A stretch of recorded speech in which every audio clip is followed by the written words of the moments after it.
اور آپ نے تینوں کو استغفار کا ہی ذکر کیوں کہا؟ تو مولا علی نے فرمایا کہ آج ہماری تباہی و بربادی کی سب سے بڑی وجہ ہمارے گناہ ہیں۔ اگر کسی کا رزق تنگ ہوتا ہے تو وہ توبہ کرے، اگر پریشانیاں کسی کی جان نہیں چھوڑ رہی تو وہ توبہ کرے، اگر کسی پر آزمائش آتی ہے تو وہ توبہ کرے، اگر کسی کے گھر فاقے ہیں، غربت ہے تو وہ توبہ کرے۔ توبہ کا ذکر، استغفار رب کو راضی کر لیتا ہے، رب کو منا لیتا ہے، اور جس بندے سے رب راضی ہو جاتا ہے پھر اسے مانگنا نہیں پڑتا، اسے غائبی خزانوں سے دے دیا جاتا ہے۔ مولا علی نے فرمایا کہ جب کبھی آپ پر مشکل وقت آ جائے استغفار کرو، اور بعض اوقات واقعی انسان سے جانے انجانے میں کوئی ایسا گناہ، کوئی ایسی بات، کوئی ایسا عمل ہو جاتا ہے کہ وہ بندہ رب کی پکڑ میں آ جاتا ہے، اور جب بندہ رب کی پکڑ میں آ جائے تو پھر دنیا کے کوئی جادو جنات، کوئی بھی وظیفے، کوئی اعمال، کوئی بھی عمل آپ کا فائدہ مند نہیں رہتا۔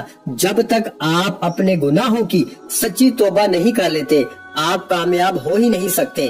اس لیے خدارا آپ نے سب سے پہلے اپنے گناہوں کی سچی توبہ کرنی ہے۔ یہ کامیابی کا راز آپ کو بتا رہا ہوں۔ میں لوگوں کے وظائف سنتا ہوں، لوگ بڑے بڑے وظائف بتاتے ہیں، بڑے بڑے درس دیتے ہیں، لیکن خدارا ہم میں سے، آپ میں سے بہت سے لوگ ان باتوں کو پہلے سے جانتے ہیں۔ مقصد کیا ہے کہ کوئی ایسا عمل بتا دیا جائے جو ہمیں واقعی کامیاب کر دے، تو استغفار ایک ایسا عمل ہے جو ہمیں گناہوں سے چھٹکارا دلا سکتا ہے۔ ناظرین کرام، ہمارے گناہ ہی ہیں جس کی وجہ سے ہماری تباہی و بربادی بڑھتی جا رہی ہے اور ختم ہونے کا نام نہیں لے رہی۔ آپ اس تباہی و بربادی سے بچنا چاہتے ہیں تو استغفار کی کثرت کریں، اور آج کا خاص وظیفہ لازمی کیجیے گا۔ دوستو، آپ بے روزگار ہیں، آپ بے اولاد ہیں، آپ قرض دار ہیں، آپ کا کاروبار نہیں چل رہا، آپ کے گھر میں مسائل ہیں، آپ کے جتنی بھی پریشانیاں، جتنے مسائل، جتنی رکاوٹیں، جتنی بندشیں ہیں، یہ سب ختم ہو جائیں گے اگر آپ الحمدللہ رب العالمین کا وظیفہ کریں گے، کیونکہ یہ ایک ایسی آیت ہے جو اللہ تعالیٰ کی پاکی کو بیان کرتی ہے اور اللہ تعالیٰ کا شکر ادا کرنے کی ہمیں توفیق عطا کرتی ہے۔ جب ہم اللہ تعالیٰ کا شکر ادا کریں گے تو وہ ہمیں غیب سے اتنا خزانہ عطا کرے گا کہ آپ خود حیران رہ جائیں گے، آپ کو سمجھ بھی نہیں آئے گی یہ دولت اور رزق کہاں کہاں سے آ رہا ہے۔ تو وقت کی نزاکت کو مد نظر رکھتے ہوئے آئیے آج کے وظیفے کی طرف چلتے ہیں۔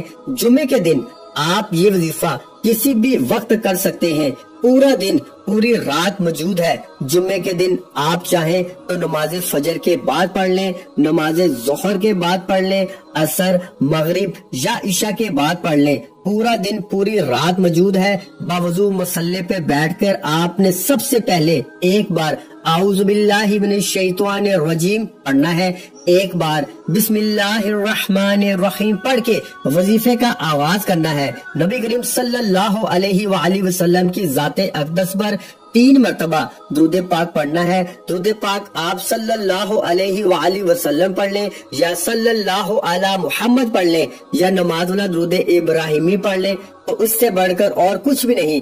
آپ نے درود پاک پڑھتے ہی سب سے پہلے عاجزی کے ساتھ اپنے مقصد کی نیت کرنی ہے۔ مقصد جتنا بڑا ہو یہ نہ دیکھنا کہ یہ ناممکن ہے، آپ یہ دیکھو کہ مانگ کس ذات سے رہے ہو جو عرش الہی کا رب ہے، خزانوں کا مالک ہے۔ آپ اس رب سے مانگ رہے ہو جس کے قبضہ قدرت میں دونوں جہاں کی بادشاہت ہے، اور وہی آپ کو عطا کرے گا۔ بے شک وہ ہر چیز پہ قادر ہے اور وہ بہت غفور الرحیم اور بے نیاز ہے۔ دوستو، آپ انشاءاللہ جو مانگیں گے آپ کو مل جائے گا۔ اپنے مقصد کی نیت کیجئے، اگر گاڑی، دولت، شہرت جو بھی چاہیے وہ مانگ لیں۔ اگر آپ کو پریشانی ہے تو اپنے مقصد کی نیت کرنے کے بعد وہی بیٹھے، آنکھوں کو بند کیجئے، پوری توجہ اور دھیان سے وظیفہ پڑھنا شروع کیجئے۔ یہ پہلے نمبر پر وظیفہ ہے، یہی کامیابی کا راز ہے۔ یہی جس طرح ایک مکان، ایک بلڈنگ بنائی جاتی ہے تو اس کی بنیاد رکھی جاتی ہے، دیواریں مضبوط کی جاتی ہیں،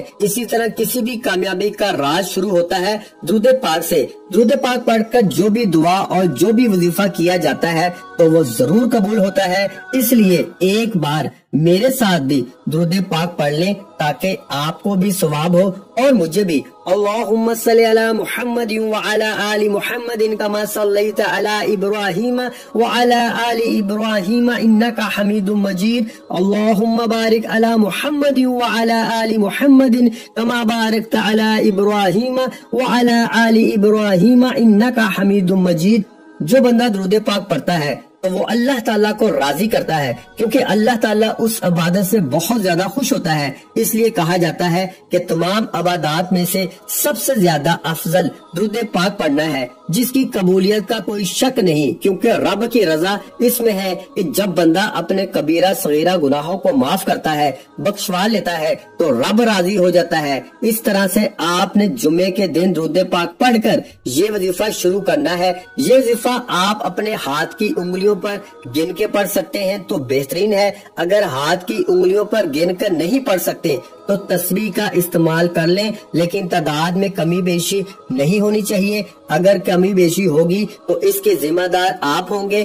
آپ نے الحمدللہ رب العالمین کو ہاتھ کی انگلیوں پر 100 بار پڑھنا ہے، کمی بیشی نہیں کرنی۔ بعض اوقات بندہ ایک دانہ کم یا زیادہ پڑھ جاتا ہے، لیکن آپ نے 100 دانوں کی تسبیح کرنی ہے، 100 بار پڑھنا ہے۔ اور جب جب آپ کی زبان سے نکل رہا ہو الحمدللہ رب العالمین، آپ روتے ہوئے، تڑپتے ہوئے، سسکتے ہوئے رب کعبہ سے مانگتے چلے جائیں۔ یقین کیجئے اللہ تعالیٰ آپ کی نسلوں کو آباد کر دے گا۔ جس گناہوں کی پکڑ کی وجہ سے رب نے آپ کا رزق تنگ کیا ہے، آپ کے گھر میں پریشانیاں ہیں، فاقے ہیں، غربت ہے، تنگ دستیاں ہیں، اس آیت کی فضیلت و برکت سے ہر طرح کی پریشانیاں، ہر طرح کے گناہوں، ہر طرح کی بندشیں ٹوٹ جائیں گی اور کامیابی آپ کا مقدر ہو جائے گی۔ 100 دانوں کی ایک تسبیح پڑھنے کے بعد اب دوسرے نمبر پر جو آپ نے وظیفہ کرنا ہے وہ رب کے 2 ناموں کا وظیفہ ہے۔ 11 بار آپ نے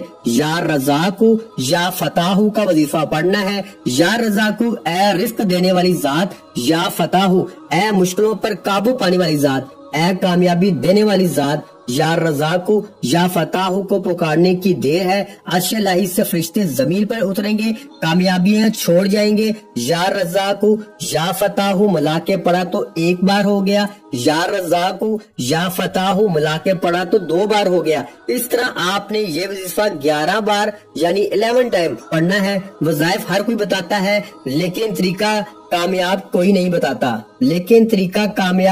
بتاتا۔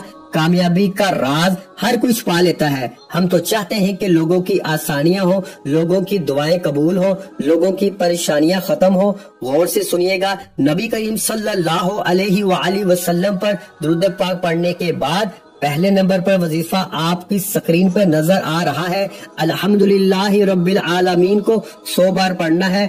دوسرے نمبر پر جو وظیفہ ہے وہ رب کے 2 نام یا رزاق یا فتاح ہے۔